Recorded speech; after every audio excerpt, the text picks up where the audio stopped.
Before we begin this video, I just want to lend a major thank you to all of the solo challenge runners that helped me construct and fact check a lot of the parts of this video. Thank you so much to Snazzyrock, Vendetta, Moopaloops, Obama Gaming, Zemo, Vote for Shifu, and more. Without you guys, this video is nothing. Also, Nezarec merch, go check it out. It's awesome.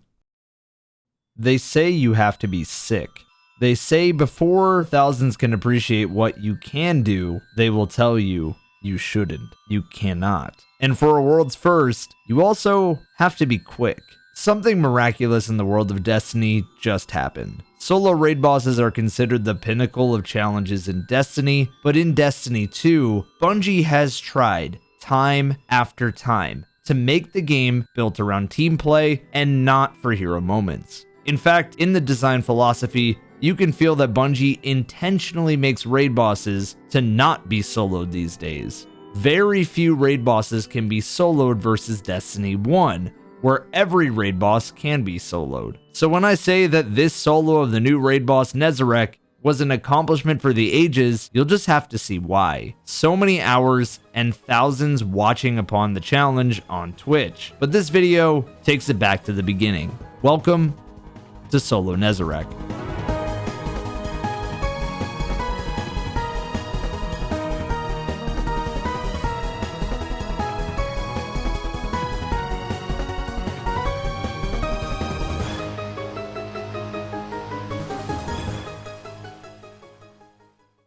They say the challenges are only best suited for those that can pull off the unthinkable. And it looks like... Oops, let me pick that back up. The video is sponsored by Nezarec's death. Yep, you heard it here first. Okay, fine, it's actually sponsored by Raid Shadow Legends. Raid Shadow Legends continues to get bigger and better with one of its most requested features, the live arena PvP, picking and banning champions before dueling to determine the better Chad gamer. It's not just prestige you're fighting for either. Live arena is bringing some awesome rewards too. I'm talking new artifact sets, fragments for a legendary void champion, and a special live arena crest that unlocks powerful new bonuses at the Great Hall. And if it's not enough, there's more new champions. New players, use my link or scan the QR code right here and get a free starter pack with this cool in-game loot. Once you guys are in, just come find me under the name EvanF1997 and join my clan, and we'll be legends together. So just hit the link in the description, and I'll see you on the battlefield.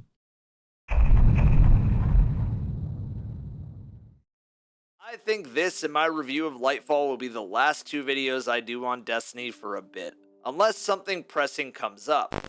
Something happened. Let's talk about it. Before solo, there was 6. Yes, come on, baby. Chest in orbit. Team Hard in the Paint pulled off a sprint to the finish win in under 3 hours, clocking in at about 2 hours and 30 minutes. This was a huge step to progress the world's first of Destiny, because in year 9, having a race that was the equivalent to a 100-meter dash is very impressive. This is important to mention since Nezarec would be criticized with the rest of the raid simply because he was not putting up a real threat against 6 players, and he was getting baked amongst the endgame player base. However, on the other side, this was a huge victory for people that wanted to attempt the solo. Let's take it all the way back to another boss in Destiny's history that has felt the same impact. Crota. Crota was seen as, well, a joke to 6 players, but in the solo raid boss category, this boss was very, very fun. However, I want to make it very clear, Nezarec was not easy at all, and we'll get to the reasons why. But before we begin, we need to talk about how this boss fight works so that you can understand how the solo was accomplished. Nezarec's boss fight works by having 2 separate sides, light and dark. Both sides have the same task, but light side is a tougher time since there's a lot more obstacles of verticality getting from each place. Nezarec works by beginning the fight spawning enemies on all 3 sides. 3 Colossus Majors or yellow bars, 1 in middle, 1 on left, and 1 on right. Trust me, that is important later on. These are accompanied by a ton of enemies that spawn in waves. After this, the boss has 1 weak point on both shoulders, and he has a spot on his chest to shoot too. If you don't break his chest weak point, he will perpetually bounce you in the air while he rains down hell upon you. If you don't break his shoulder weak points, then you don't get to see an orange or white flash come from those shoulders. The room is divided by light and dark seeds. so you need to shoot the light aura, then carry the buff to the next small seed to progress. Same with dark. For the color coming out of the boss's shoulders, you need to bring the light or dark buff to the other side depending on what it is you're shown. So if you see orange, you need to shoot the light aura and bring it over to a dark fully grown seed, just to get protection from the boss's blast, and vice versa. Most teams with 6 people aren't going to do this mechanic. In fact, with 6 players, you can usually skip this. But by yourself, you absolutely need to know how this fight works. After each safe haven is used, and without all of them complete, you can shoot his chest and shoulders all over again. But this is also what spawns more enemies. Once both sides are complete, you can begin damage, which shows the boss getting blasted by light and dark. Explanation mostly done. Now, the first ideas that this boss could be taken down solo came with the 3-man on contest by Elysium, Saltagrepo, Moopaloops, and Ango. The 2-man was done shortly after, and solo had at least a proof of concept by Quaz on contest. It's finally f***ing over. That is the complete wrong loadout, and I just butchered all my ability cooldowns, but I don't care. It's easy to see how quick something like the solo would be completed then, right? Follow the method, push for damage, 1-2 punch, easy. That could not be further from the truth. Quaz only did a proof of a concept, and while I would say a challenge like Solo Atheon was broken down purely by mastering one method, Solo Nezarec hit a pivot in Destiny 2's solo challenges, because this was a roller coaster of progression. Not only was getting to damage going to drastically change, but the methods of doing damage and the amount of damage needed was also going to be an uphill battle. Runners braced for a challenge that would take weeks of sitting in the infamous Nezi jail to pull off. We had former World's First Solo Atheon runner, Vote for Shifu, also in the mix. But ladies and gentlemen, between the potentially hundreds of people running this at once, this wasn't jail. This was pure unadulterated torture.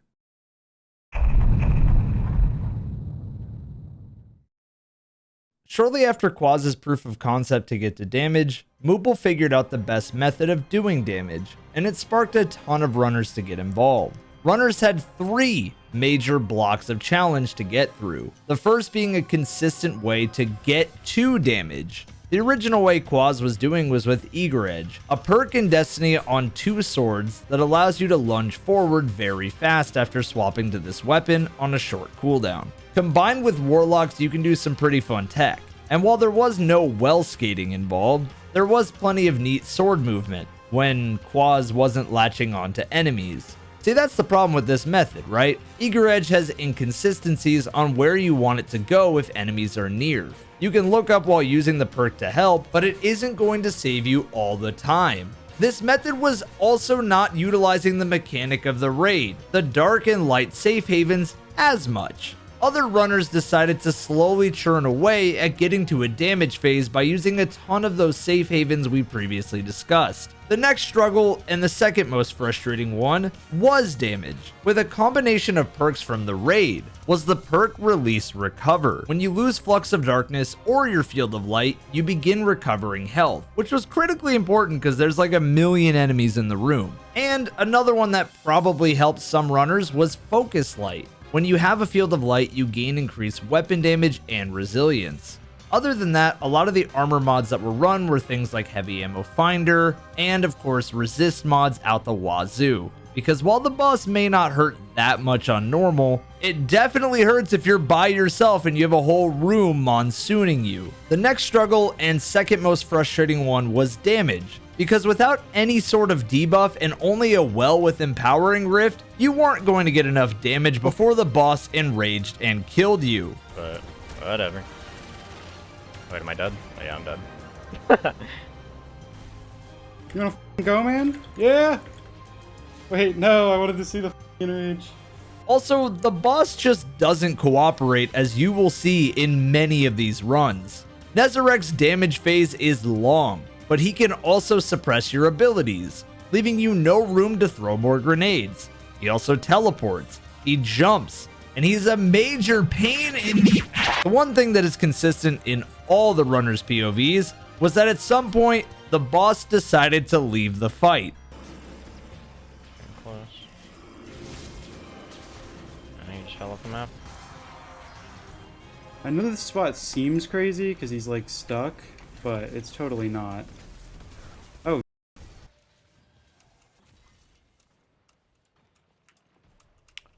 Okay.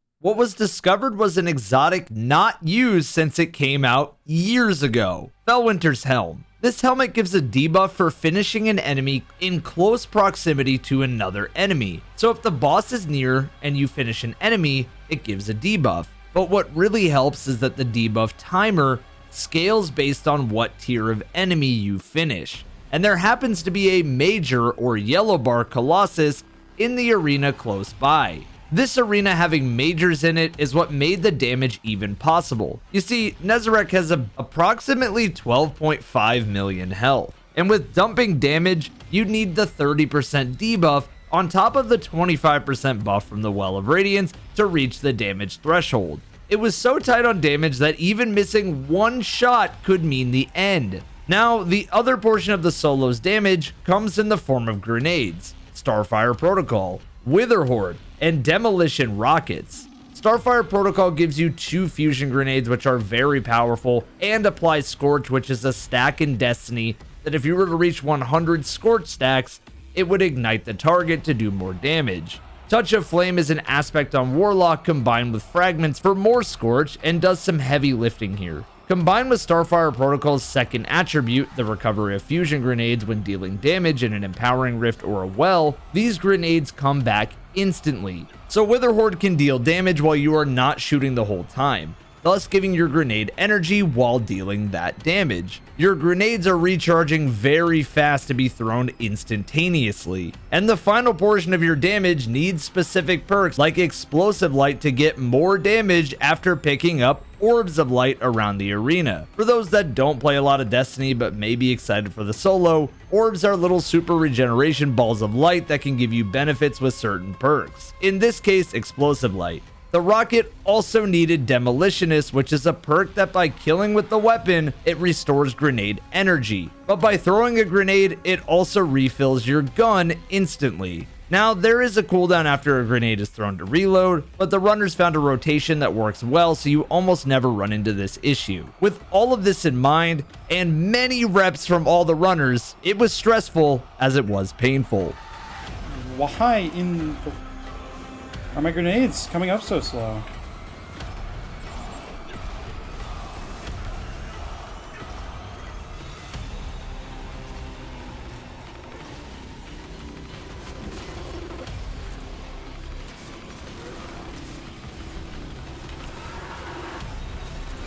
Dog, what? How much? I don't know if that's enough. After damage is done, there is another protocol which will be important later, Shoot to Loot. This perk allows you to do what it says, shoot ammo with your gun to instantly pick up the ammo. Runners would always swap to this when the damage phase was over, and after many hours of attempts, we finally had runners reach final stand.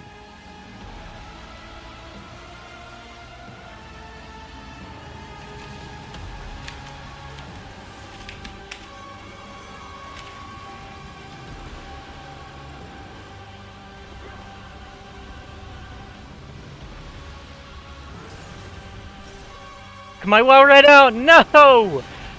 Oh, shit, man. This was about to be the hardest hurdle to jump over, and part 3 of the challenge, the ultimate endurance test. This obstacle just halted runners for a variation of reasons. The first being that your Well of Radiance was surely gone, meaning that it was open season for the boss and the enemies to shoot you. The second reason was that there was no ammo, so you needed to dash to it quickly or swap loadouts to a shoot to loot weapon, then back before final stand started. And number 3, the panic that set in from finally getting there. No joke, this was the hardest obstacle for the reasons listed. But for a new one that Phaeox would come to find first, he was in a great run. Everything was going well. And then...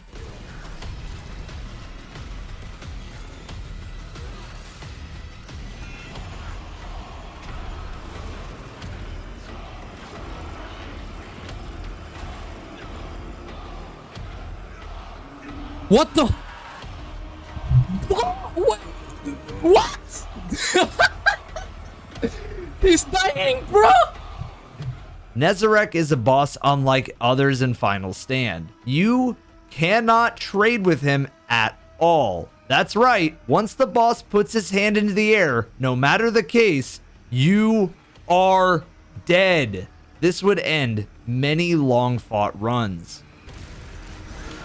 The nade! No way! It's definitely the nade. It's definitely the nade. I'd literally nade it though.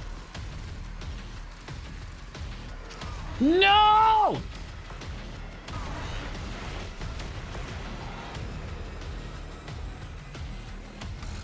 He died! He died! He died! He died! Cough, bro. No f***ing way. No f***ing way. No f***ing way. No.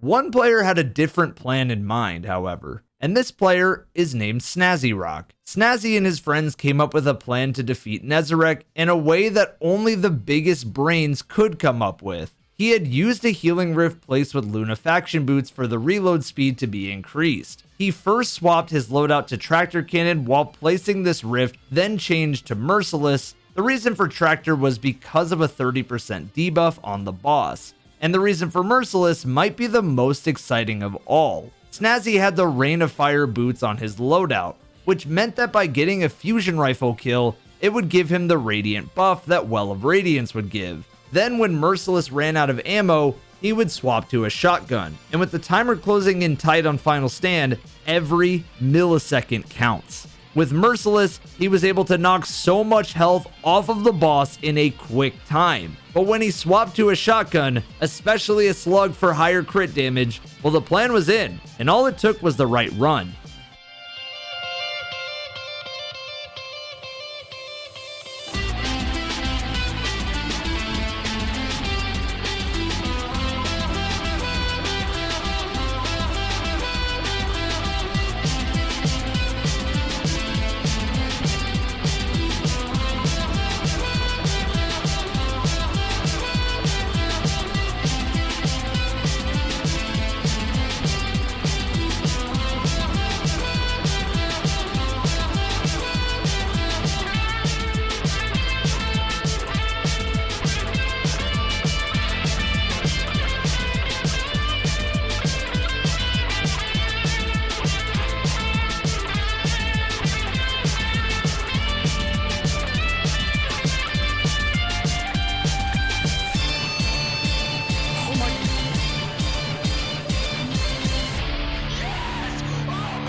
Zo'Aurc pulled off the unthinkable, and the reaction speaks for itself. I asked Snazzy about his run, and he had this to say.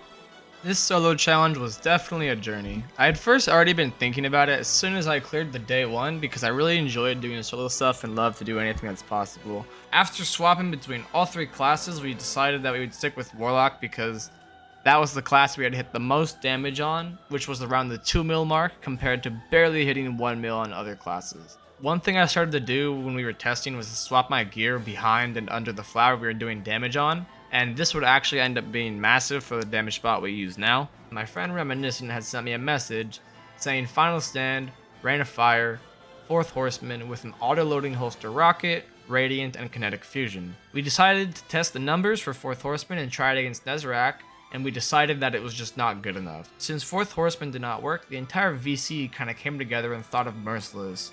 From there, we tested Merciless against Nezarec and it shredded his health bar. We were in high hopes. This testing session was from 2 AM to 8 AM and was definitely 100% worth it. I took a nap, woke up, started attempting, and would soon realize even though I got a kill in a 6-man, it would not be easy to pull off or replicate, and would require heavy ammo RNG in the solo run. I wasn't able to clear before the weekly reset along with the Master Raid drop, so I was kind of upset with myself, but little did I know, Tuesday at around 11 PM PST, I would actually pull off the kill and lose my marbles. Luckily, I pulled through around 11. Decided to stay up till 3 AM anyways, messing with the video and talking to people.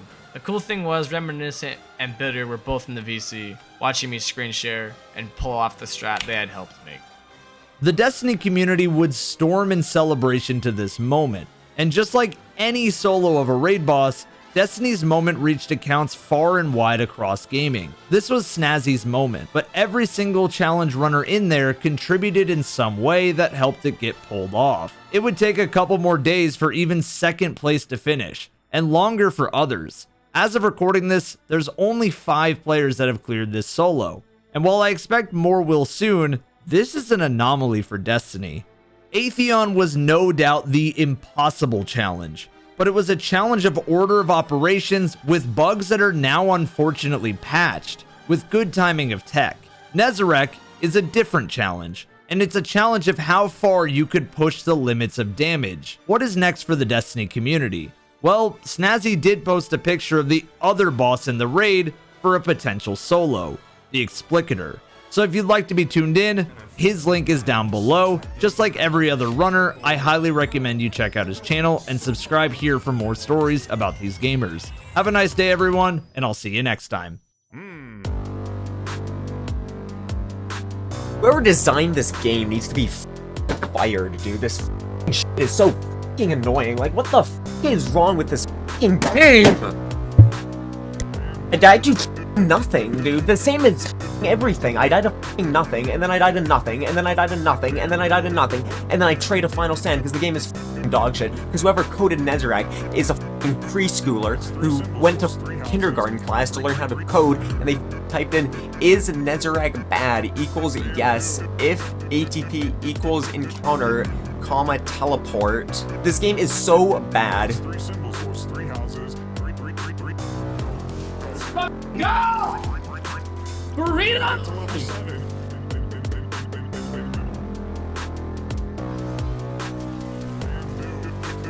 Oh no,